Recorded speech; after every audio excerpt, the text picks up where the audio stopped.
Hello, my name is Guillermo. This is my environmental sociology project. It is on walkability in North Long Beach. So I'm going to be focusing on the 9th Council District of Long Beach. It's surrounded by the 710 and 91 freeway, as well as a Union Pacific Railway. So there's a lot of transportation corridors. The north side is heavily non-white, as you can see here, and has some pretty low medium incomes, especially when compared to East Long Beach, as you can see here. In addition to that, the north side of Long Beach has a significant percent of residents living in poverty, and the city of Long Beach has gone as far as to label pretty much all of North Long Beach a disadvantaged community with high injury pedestrian and bike corridors. And this again differs greatly than the majority white high income earning east side of Long Beach, which is not disadvantaged really at all and lacks high injury corridors as seen in the less affluent areas of the city. So I wanted to start off by showing you a stretch of road here in the north side, and as we're driving along this stretch of road, take note as to just how wide the roads are. There's instances of pedestrians having to cross up to 4 or more different lanes of traffic, and in addition to that, there's often very minimal safe crossing points for pedestrians. As you can see here coming up, there's no flashing lights, there's no stoplights for the cars. It's a very dangerous situation. So, environmental justice scholar Laura Polito wrote that industry and manufacturing requires sinks, places where pollution can be deposited, and racially devalued bodies can function as sinks.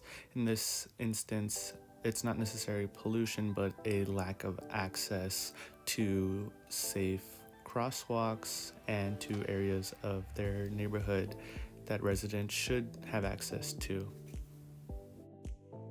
So in addition to that, we're going to be building off of David Pello's work and the topic of indispensability. So critical environmental justice studies affirms that the well-being of all living things and of all species is indispensable. This is both a sociological reality and an affirmation of a politics of solidarity and coalition building that firmly states all of us or none. So it is important here in the north side that the residents have taken charge of the situation and forced the city to take action.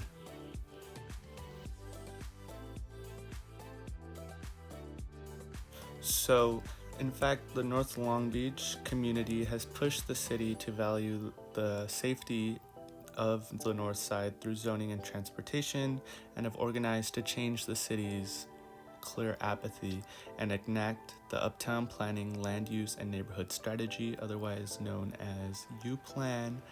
So it's important because this is a structural systemic change after nearly 30 years of this disadvantaged community not having any major zoning or development.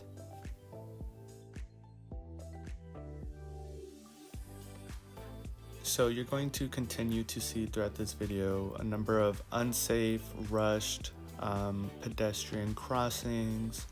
There's a lot of jaywalking in this neighborhood because of the situation that's ongoing, and although some zoning and construction has begun to create a more walkable and safe neighborhood, residents shouldn't let their guard down and continue to push the city to do better. There's still a lot of work to be done, and all of the U-Plan documents and propositions and upcoming events can be found online through the Department of Development Services at longbeach.gov/UPlanLB.